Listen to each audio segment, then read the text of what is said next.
Hello, good afternoon. I have another theatre review for you, and this time it's of The Kitchen that's currently running at the National's Olivier Theatre, not the Oliver Theatre as the Guardian Online review has recorded it, which is sort of worrying, isn't it? Good proofreading. Anyway, yeah, it's by Arnold Wesker, directed by Bijan Sheibani, and the movement director is Aileen David, who needs a special mention in this particular project, and I'll let you in on why the direction and movement direction is really important and really good later on, as it all ties into something else. It's running until November as well, so you've got plenty of time, loads of time to go and see it. Please go and see it. And if you've seen it already, or if you're going to see it, or if you disagree or agree with what I'm saying, please follow me and talk to me on Twitter at Ben Goldsmith 90. That's 90. For the year in which I was born. But here we go. Here's a review of the play. An overview of the play. It is the play The Kitchen by Arnold Wesker is set in a kitchen. And this kitchen is staffed by foreigners, people who are foreign to each other.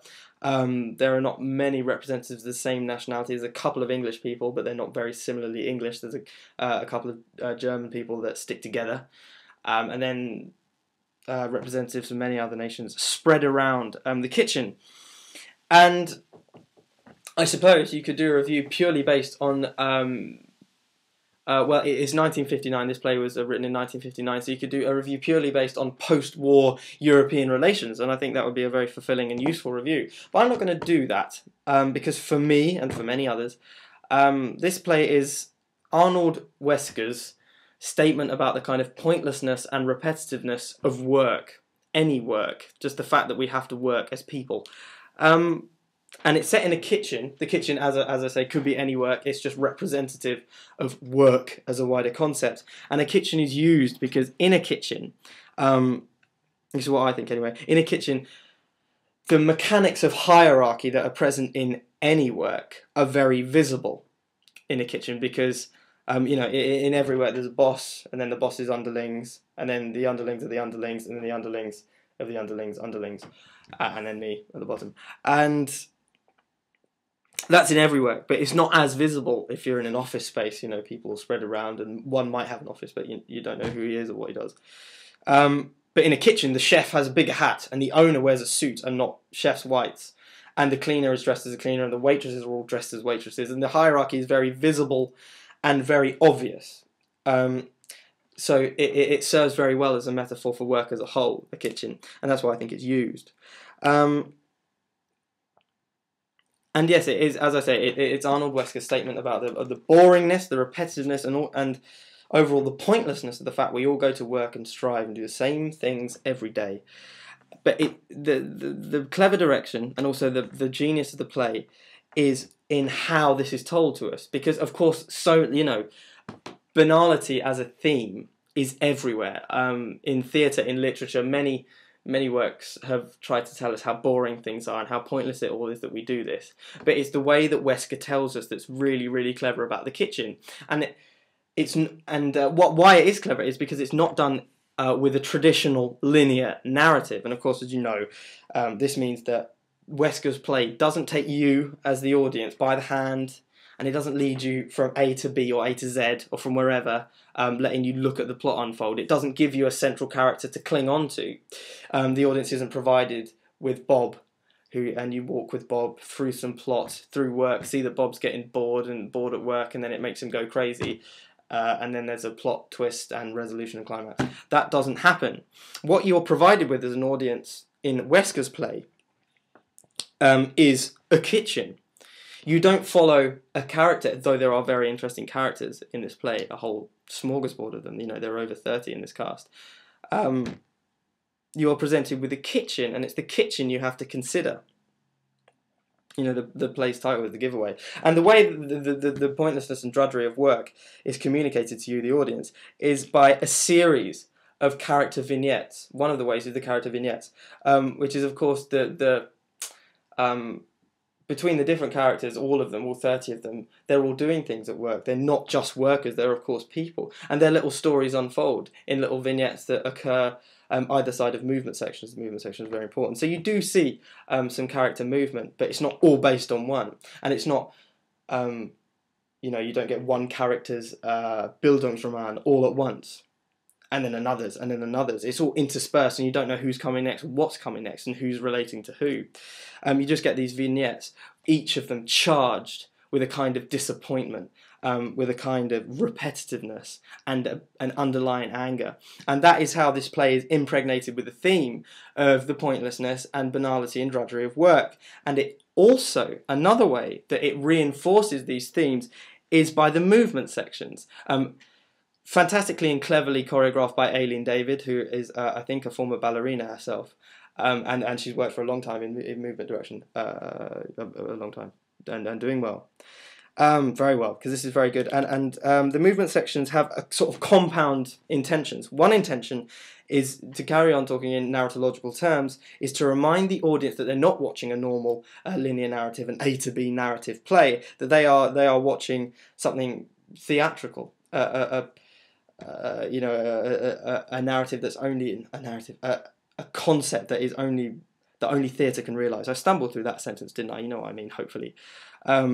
Only theatre can give you this. No other medium can make it possible. It reminds them, the movement sections remind the audience that they're watching something slightly different. This isn't just an A to B, a linear narrative. But also the real intention, I think, of these movement sections is that they convert the themes that we already know, repetitive, banality, drudgery, into another currency, into the physical repetition. And what because these are brilliantly choreographed sections, all the 30 cast members on stage, the 30 plus cast members on stage, take part in these movement sections, and they're either manic and kinetic to show the waste energy that people waste at work, that workers waste just doing work, the same work all the time, or they're well choreographed in that everyone is doing the same thing at the same time, or similar things, or different things to the same rhythm, to show that the really easy statement it's making, the profound statement it's making, is we go to work every day and we do the same things at work every day. And this is being produced not only by the character vignettes that I've talked about, it's being reinforced with the movement sections that physicalise it. That's why it's very clever. That's why the director and the movement director need a really big, massive pat on the back for this, because they've understood Arnold Wesker's point to a T. They've really got it down. The currency of drudgery that underlines all of this has been fantastically isolated and picked out by Bijan Sheibani, and also it's been translated into a physical currency very well by Aileen David.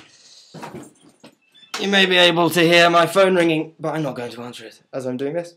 So yeah, they did very well. The director's done very well. But what I have to say about this, and I wasn't going to, that's why I've left it to the end. I read a very bad review of this play in the Evening Standard. And it's not my job as a critic to sort of lambast other critics, but it's such a terrible job that she's done. It's by Fiona Mountford in the Evening Standard. It's of the kitchen. And all she could say about it, it seems, is that they didn't get, we longed for character development, she said. All of us in the theatre, trying to spread the blame of her sort of mishandled review, is, we long for some character development. It's like, no, you didn't. Why did you long for some character development is the thing you want to shout at her, because that's not what the play is about. It's infuriating. This isn't a linear narrative where you get a Bildungsroman and you see the character develop. It's not what Arnold Wesker was trying to give you. Why are you asking for it? It's annoyed me, because as a theatre critic, if your narratological expectations are frustrated, as they are in The Kitchen, surely don't just complain about the fact that your narratological expectations have been frustrated. Ask yourself why. Ask yourself the question, why, which will make you write a really good and hopefully insightful review. But all Fiona Mountford seems to do is spend her 700 words complaining about the fact that it isn't the play she wanted to see. Basically, her review is a complaint to Arnold Wesker saying, why didn't you write Hamlet? It's infuriating. It's really bad. It grabbed me anyway. Maybe I'm overreacting. Potentially am. But anyway, I think, the role of critic is very important, because you, the punter, have to spend your money on these things. And if someone's not doing a good job of telling you if it's good or bad, then what is the point in criticism at all? It's really annoyed me. Anyway, the Frank Laverty Prize for top acting goes to Tom Brooke, who plays the German character. I won't tell you why. He's intense, but I won't tell you what he does because I don't want to give anything away. Rory Keenan was a big competitor for the Frank Laverty Prize, but Tom Brooke has to take it due to his intensity and the character he plays. It was really well done. But please talk to me if you have anything to add or to say or to discuss with me about Arnold Wesker's The Kitchen, pardon me, Arnold Wesker's The Kitchen, or anything else, on Twitter or whatever, at Ben Goldsmith 90. And have a lovely Saturday afternoon, as it is currently. Yeah, bye.